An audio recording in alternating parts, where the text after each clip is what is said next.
apparently, one of the executives from Tadano is here somewhere, and I had a bottle of Windex in my hand. Yeah, it's been an awesome ride. Awesome. I mean, did you ever see that? When you were washing machines, did No, you ever think that? My goal was to. Hi, this is Katie Kelleher, Katie Cranes, and I am with President and CEO of Tadano Pan America. Here today in Vegas on the Tadano stand for a Tales from the Hook CONEXPO special, where I'll be sitting down with Dean and having a chat. Dean, before we go inside, we're on the Tadano stand. What should we be looking at? Everything, Katie. That's a simple answer, but no, we've got some cool stuff here. We've obviously got our latest AC5.250L stood right next to us. We've got the eVault over there. We've got crawler crane. We've also got some new products. We've got the aerial work platform products in the corner, and then obviously our latest acquisition, right, which is the Manitex business. Amazing. So we've got boom trucks, we've got knuckle boom articulating cranes, oil and steel product. All sorts of good stuff. So the biggest range we've ever had at a ConExpo. Fantastic. And the stand looks brilliant. It shows it, I honestly. appreciate it. One thing I wanted to touch on, though, that I'm really interested in. I was down here earlier in the week and I checked out Hey Tadano. So this is Tadano's new AI system. It's fantastic. Dean, can you tell us a little bit about it? I certainly can. This is everybody's doing everything on the cell phones today, right? Yep. So it's this makes me the smartest guy in the room, believe it or not. I don't know how it gets there, but yeah, we basically took AI, and this really went back probably a couple of years now, and we said, hey, if we took all of our documentation, all of our materials, we've got the answer to just about every question you want to ask, but we have to find it. Yes. And being that service guy way back in the day, trying to get that information always took forever. Now you can do it on your cell phone, and you can literally, it's audio, so it'll find the answer for you, give you the answer to your questions, straight from the Tadano information bank. Now, I haven't seen anyone else doing this, so this is really interesting. When I sat down the other day, I was so impressed because as a crane operator, we all know when you've got that manual there and you're trying to find out what that error code is, what that light is, what is this doing, what's happening, and you're looking through thousands of pages. Yeah. It's not efficient. It's not efficient. And in the end, you can't find what you need, so you have to ring someone. Yep. But being able to ask that question in real time and just work through that process, I thought, I'm going to say it, I thought it was industry changing. Yeah, I think it's game changing too. I mean, at the end of the day, Tadano want to be in the business of building and selling cranes. Everything else after the event is noise. So breakdowns are noise, maintenance is noise, trying to find things in manuals and documentation is noise. So our job at Tadano, obviously part of our core values is efficiency. We want to make it as efficient as possible for our customers, the operators, the service technicians, the salespeople to get whatever answers they want as fast as possible. And that's the way to do it. I think it's fair. Now, anyone can download Hey Tadano, which I found. I have a video coming out as well separately on Hey Tadano, but anyone can download it. So any questions you've got about any of the products, you can just ask and look them up. It's brilliant. Dean, I'm not going to hold you outside because I want to sit down and find out a little bit more about you and what you've done and your rise. So let's go in and do it. Looking forward to it. Thank Thanks, you. Kate. Come on then. See you in a minute. So one of the reasons I really wanted to talk to you is we caught up a little bit when we were in Dublin, and you told me a very small bit about your story and the rise to where you are now, and it's hugely inspirational. Can you tell me a little bit about that? Absolutely. Yeah, it's tough to look back, but the reality is, I got into the business by absolute accident. My parents, long story short, ended up going broke. I lived in a pub, and the only way to make money was to go wash equipment. So I was washing equipment in an equipment yard, and I don't know how it happened. I always wanted to be an engineer, and I had an opportunity to work in the workshop. I figured because my parents had no money, I was going to lose that opportunity to be an engineer. And one day, the owner of that company actually come in and said, hey, how about I sponsor you to put you through college? Oh, So wow. I had an opportunity there. Yeah. Yep. So that's how I got basically into the business. Yeah, and what did you study at college then? What did you... So I ended up going to Bircham Newton That's where in I Kings went. Lynn. You did? I went to Bircham Newton, wow. CITB, yeah. That's where I did my CITB, training PM. I was PM 15.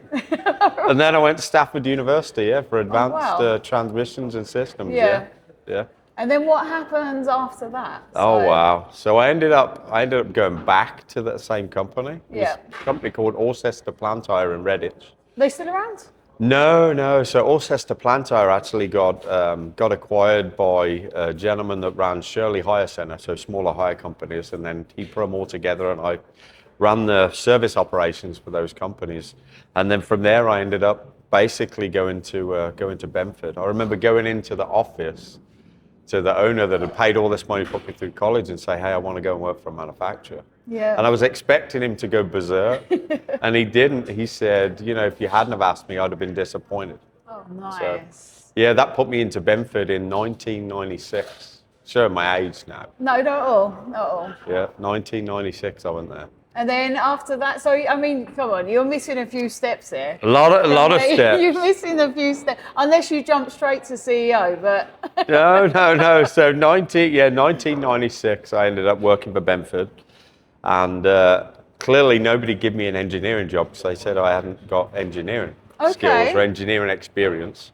So I was a service tech, so I was working on lots of hydraulic systems, electrical systems, and they would fly me all around the world. So they would hand me a one-way plane ticket and say, come back when you're done, right? That was really before cell phones, if you think about it, especially in Africa. And how old were you at this point? Oh, wow. I was 96. What would I have been? 23, 24. And travelling the world. And, Yeah. Right, okay. Traveling the world, yeah. He sent me to Ireland when the IRA were going crazy and shooting people and things were happening over there. And yeah, so I was in war zones. I was in the middle of Africa and running out of food and all sorts of crazy stuff. But yeah, so I did that for a number of years. Yep, so traveling all over. That's originally what brought me to the US. So they kept saying, would you go to the US? We've got a service issue. And I'd come over to the US, train people, fix the problem, sometimes have to re-engineer it. And so it kind of put me onto a lot more different products. And found myself in the US more than I found myself anywhere else. And I was about to quit. I almost went to work for another company in the UK. And I remember going to Benford and saying, listen, I think I'm done. Like I need to, at the time I had family that was concerned about me gone all the time. Okay. They said, why don't you stay in the US full time?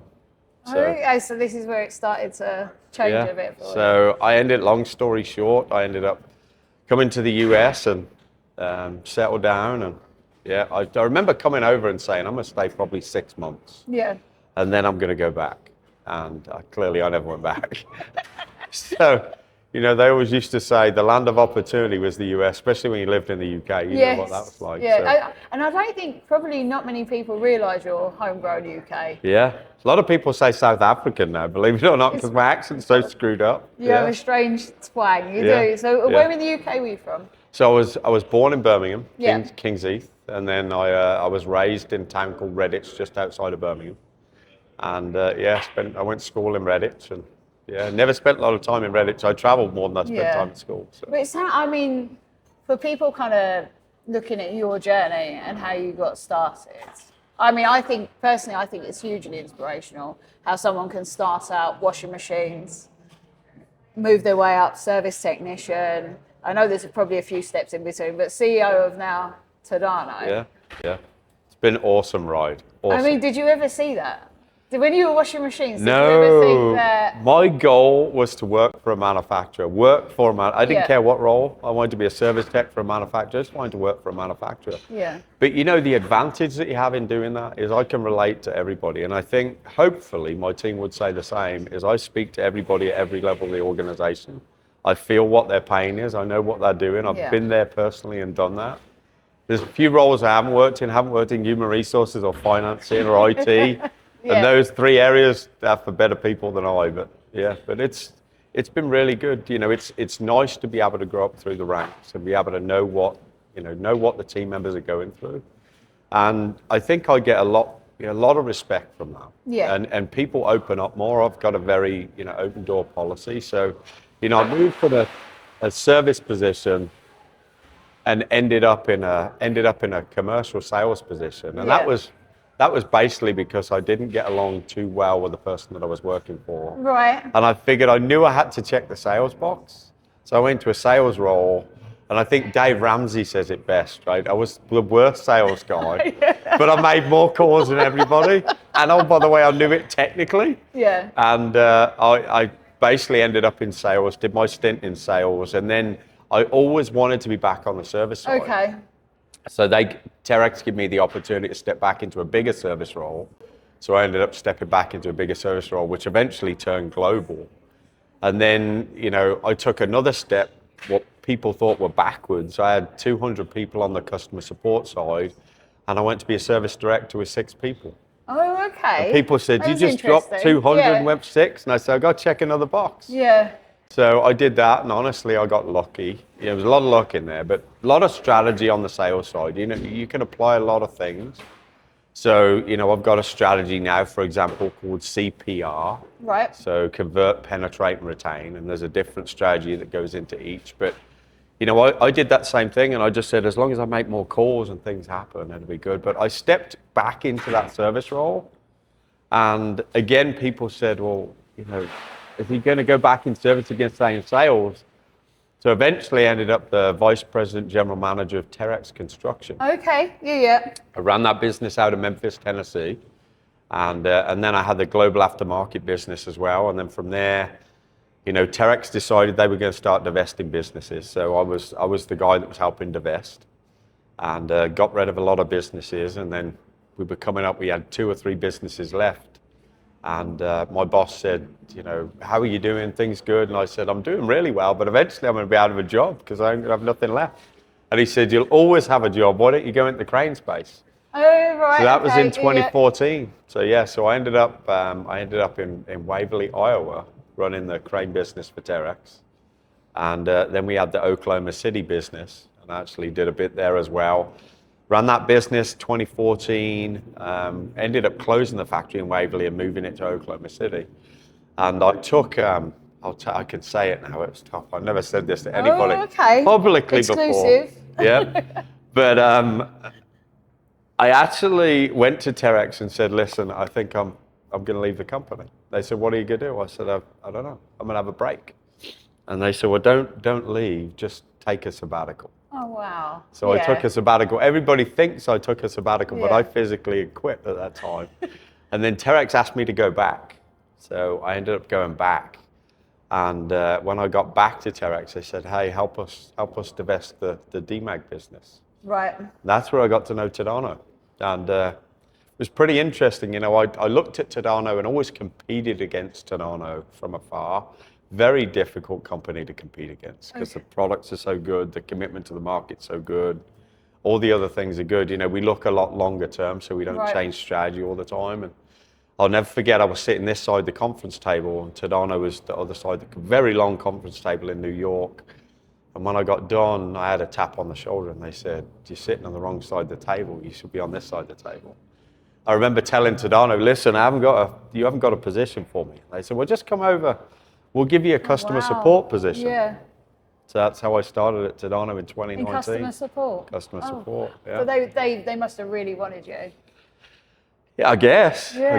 I was actually, my original job was to really help integrate the DMAG business. Yeah. That was really what they wanted me for, and that, I had a... Because you already knew that side, so you could bring it in easily. So I integrated the business, and, that was in 19. COVID hit in 20, and when the market was all going left, and people were saying, it's doom and gloom, we're shutting down, we've got to slow people down, we've got to lay people off, pay cuts. I said, there's an opportunity there. I'm going to double down on parts, actually triple down on parts inventory. Really? Because there's going to be a supply shortage, there's going to be logistic challenges, there's going to be a lot of things. So I tripled down. Best move we ever made, right? Because it happened. Nobody could ship things, nobody could build things. We had all the parts on the shelf. And in 2020, when it was quiet and people were kind of backpedaling on what they were doing, I said, now's the time to consolidate warehousing and distribution because it's quiet. Yes. So that's what we did. We stayed the course. And once COVID, had passed, coming up, the end of really probably around 22, we really started to take off. And then I was concerned because my contract was coming to an end with Tadano. Right, okay. And I was thinking, nobody said anything, right? And one day I walked in to see my boss now, Mr. Ujiya-san, and he said, hey, why don't you take over the whole thing? Wow. So that's how it started. Wow. And you just thought, yeah, let's go for it. Why not, right? I've done it before, lots of different companies. Ran lots of different companies. I think, the different businesses that I've ran or operated, I think when I moved to Tadano, it was like 24 for me in total. Okay. Lots of small companies in between. And then really Manitex was 25. And then recently, my boss again, my fearless leader said, hey, why don't you go help out in Europe? So that's kind of what happened. Yeah, I think it's just, for me, your journey is so inspirational. I think people watching and young people getting into this industry, would you say this industry has a lot of scope for people? Well, it obviously had a lot of growth for you, but for someone joining the industry now, is there still ways they can grow and, absolutely, and move around? Absolutely. And I'll tell you, I'll take people with experience and drive over education. I really would. Okay. And I'm a big believer on that. Education's great, right? And so please don't take it if you've got, business degrees, you're still very important. But if you've got a team member that's got drive, passion, and commitment, and they work hard and they learn, I mean, the world is an opportunity, right? And just because we're touching on that, if somebody wanted to apply for a job at Tadano, where would they go? I would say if they go to the Tadano website, we do a good job of listing careers on there. And, again, I'm a big believer, there's a couple of things that make me happy. Okay. One is watching people progress professionally with their career. So we do a really good job with, performance reviews, not just the good stuff, but hey, here's some opportunity, here's where you can learn, here's how you can develop. We do a lot of good stuff there. So I would just say, get to the Tadano website, get a position with Tadano, and then, the career will progress if you're willing to progress and try hard, right? Yes. Then I it's something I always talk about, that, you come into an industry, this industry, on any level, and if you're willing to try hard and push forward, and people see that, they'll support you, they'll keep pushing you, they'll keep training you. You can go as far as you want to go. And I think your story is testament of you can go as far as you want to go. I'm shocked, actually. I can still use the pressure washer. I can still pressure wash equipment. Do you still get out there sometimes? Yeah. I'd like to say. I do. Yeah. And it was interesting, when COVID hit again, I'll tell you a story. We had a customer, it was Stafford Crane is who it was. And they bought an AC 6.300, and they had an electrical and hydraulic issue. It was basically a design issue. It was a new crane at the time, and I said, can't we get an engineer from the factory over? And they couldn't travel, obviously. So I packed a couple of test meters and stuff in a suitcase, and I said, I'll go. Okay. So I went, I drug a couple of service techs with me, and I redrew the schematic on the side of the crane, repiped it up, hosed it up, sent that design back to Germany, and that design's in the AC 6.300 today. That was in 2020. And it was even funnier. So the owner actually drove up to the side of the crane. Yeah. And he said, apparently, one of the executives from Tadano is here somewhere. And I had a bottle of Windex in my hand, and I was cleaning the windows in the cab because we got them dirty, rubbing up against the window. And I said, it's me. Yeah. Yeah. I bet they got a shock. We've become good friends since then, but he'd never seen me in person. We talked over the phone. So as soon as I started talking, he just went, it's you. But I think that's testament to your character and how, anyone that I've ever spoken to you about you has said how nice a guy you are, how you say hello to everyone. 1,450 people. Yeah, but how you were talking about earlier at the party, but how much time you have for people. You have to. Yeah. This business is all about relationship. And interesting you asked that question. So you could probably tell I'm sicker than a dog today in Las Vegas. And the reason that is because I think I shook 1,400 hands of everybody walked in the party in Las Vegas. But it was good. But you have to. I'm a firm believer that people buy from people they trust. I completely agree. And I'm not afraid to give my phone number out. I'm not afraid to pick the phone up when somebody's calling. I want to hear the bad news as much as the good news because we can learn from that. Yeah. And we're putting so much money into technology and stuff like that. A lot of that technology is coming from where customers say there's an opportunity. Absolutely, and people do, and I did sales for 10 years, and I was absolutely appalling at it as well. But the only reason I was half good is because I was good at making relationships. There you go. And people liked me, and it is half the effort.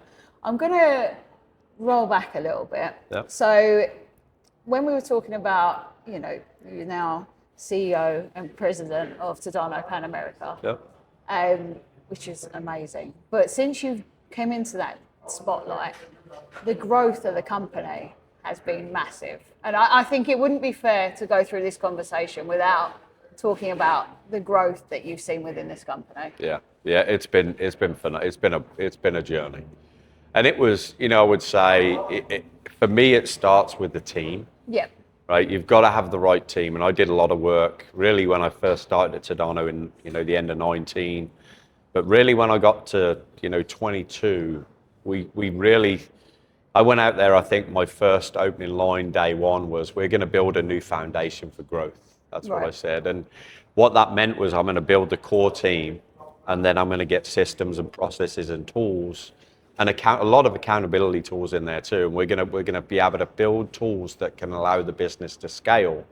And I'll give you an example. You know, our company, you know, Tadano America Corporation, for example, is twice the size it was when I started. Wow. More than double, actually. Yeah. And it's and we're doing it with less people today than what we had before, which is incredible. But it's, you know, a lot of the tools, I'll never forget, there's a lady coming into the office. She was processing 6,000 invoices every year, right? We measured 6,000 invoices.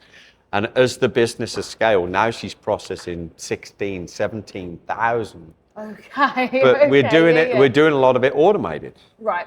So, you know, she used to be a lady that beat me into the office, and I always get up at like 6 a.m. I'm in the office at 6, and she would stay through the whole day, and she'd be leaving at 7:30, and I'd be leaving about 7 o'clock thinking, she's doing as many hours as me.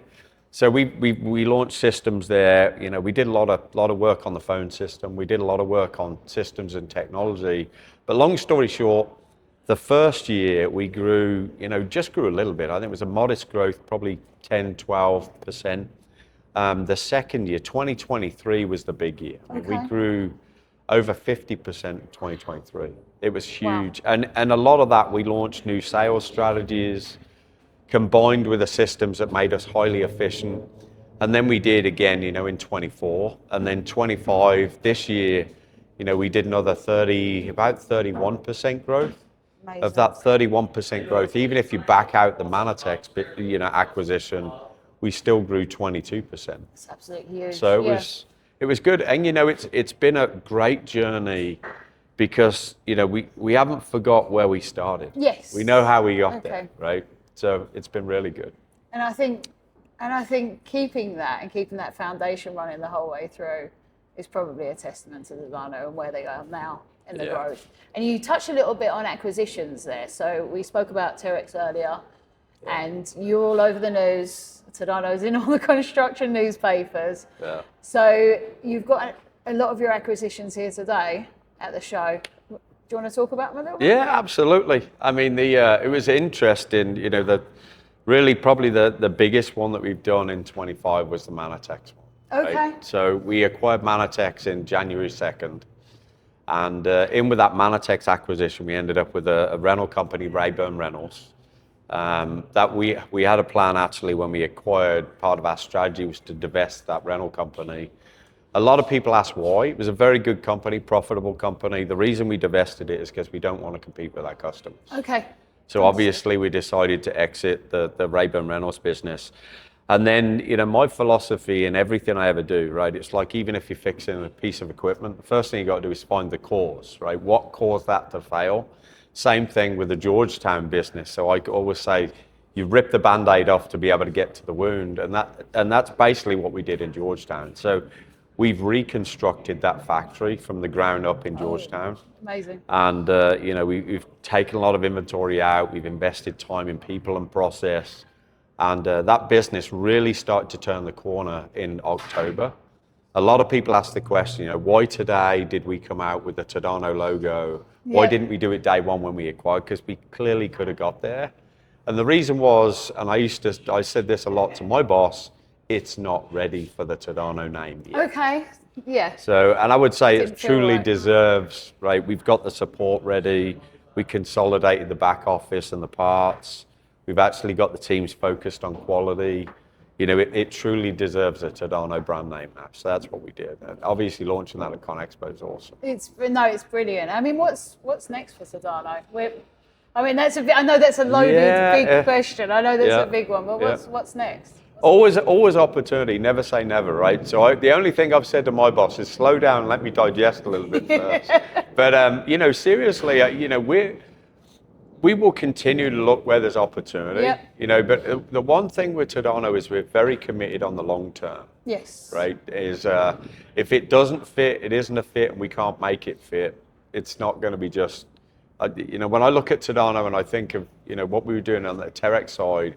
Terex grew so fast, I think in hindsight, we wish we'd have grown a little slower. Oh, right. Because it was tough to absorb those companies. Looking at Tadano, it's a very methodical approach in everything we do. We post our midterm strategy online, but we've, behind the scenes, we've got 5 and 10 year strategies out there, and we're very committed. And it doesn't matter what happens in the economy, we're very focused on the long game. So it doesn't. It won't alter what the plan is. Yeah. So I think if you think about the recent acquisitions, right? There was a small one which was Nagano, which was the aerial work platform products, and then we had the Manitex business where we got the knuckle booms, articulated cranes, and for me, out of the Manitex business, we can grow the boom truck business for sure. Right. But I am absolutely positively convinced we can really grow the knuckle boom and articulate crane. Okay. And then we've got oil and steel, which is obviously the bucket trucks and the platforms. And then obviously we've got the Vala electric cranes in there, which will be really good. And then the other acquisition that came later was the IHI piece, the material processing type systems. So, the bulk material handling systems, the tower cranes, which not a US tower, unfortunately, but played in that space before too at Terex. So, yeah, it's been fun. Do you know one thing? I was talking to some of your team this week, and they were talking to me about all the different products that Tadano do now, and saying that it will be one point of contact, which I'm just saying it because it's really useful for people to know that. Yeah. That if you've got one point of contact and you're interested in all these different pieces of plant, I mean, for me, I thought it's just great. You don't have to go, oh no, we're not the right person. You need to ring so and so. Or oh no, we can't deal with that. You need to go elsewhere. Yeah. Having that universal, Our team do, Katie. Our team do a wonderful job at handoffs too. We're smart enough to recognise that not everybody can know everything about every piece of equipment we offer. Yes, yeah, no, absolutely. But we've got the tools there to be able to do it, so we can give you the basics. And if you want to get into the weeds, we've got product management that'll actually take it all the way through as deep as you want to go. We've got great training programs. There's a lot of good stuff that we've got, but ultimately, I would say, Tadano is really good with our systems and tools and parts distribution. We try and put it all together. A lot of the lifting solutions that we've got today, you can leverage the same tools. Parts distribution can come from a single warehouse. It actually cuts the logistical cost down for our customers. Yep. So that's better for our customers too. Actually, when I started, there was 5 different warehouses in 5 different parts of the country with all different systems. Yeah, it was a nightmare. But we've, our core values: compliance plus safety, quality, and efficiency. Yeah. We're very focused on compliance. So everything we do in our company is governed by compliance, safety.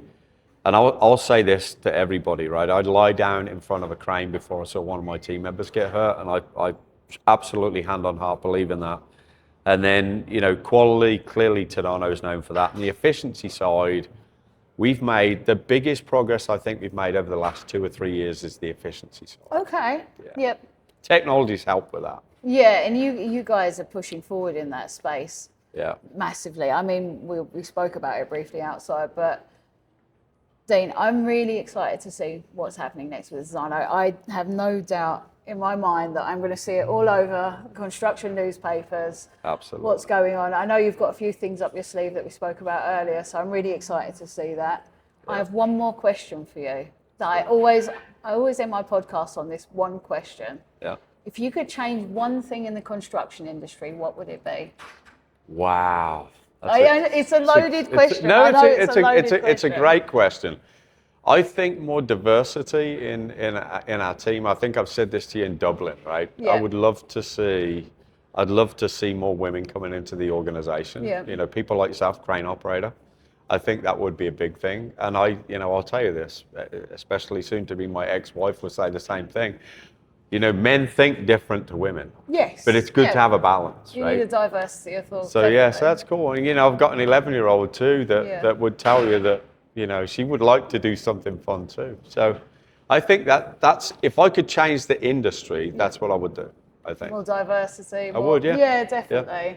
And I mean, I was going to say, you've got any answers on how to do that, because we all seem to be struggling. But... You know, but I'll tell you though, so let's just flip the script a little bit, because there's AI out there, right? Yep. And I think, you know, AI has been talked about for a long time. Katie, you know this. We've got, you know, the best AI tool that I've seen in the industry thus far. Yep. And, you know, my job is to really try and make it easy for our customers, whoever that customer is, whoever the operator is, whoever the salesperson is, whoever the service person is.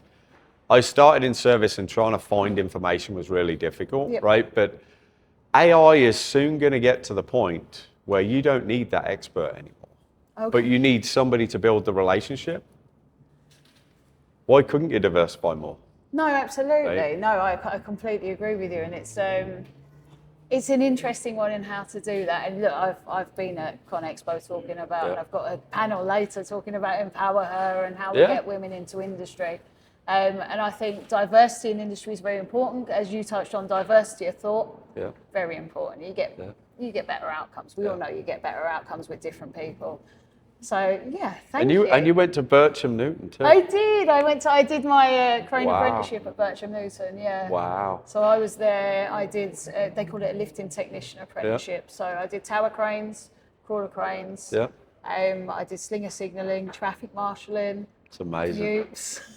Yeah, I was PM16 at Bircham Newton. I don't know, because they put in new blocks. Oh, gotcha. gotcha. So Are you saying I'm old? No. I just said I was in the new block. That's all But good. it was one of the best places I'd ever been. I thought it was awesome. I really loved it. I did too. And you know, it's kind of I never worked in construction. I knew anything about construction, and kind of stepping in there, and the tutors were brilliant. So we'll big up CITB and their work over there. But it's amazing we both went. It's amazing. It's amazing. Small world. It's very much so. Thank you so much for your time today, Dean. I really appreciate it. Katie, I won't shake your hand because I'm sick. No, I know. We'll Bob, there you go. Thank you for taking the time to talk with me. This is Katie, over and out from CONEXPO, Tales from the Hook special with Dean Barley. Thank you.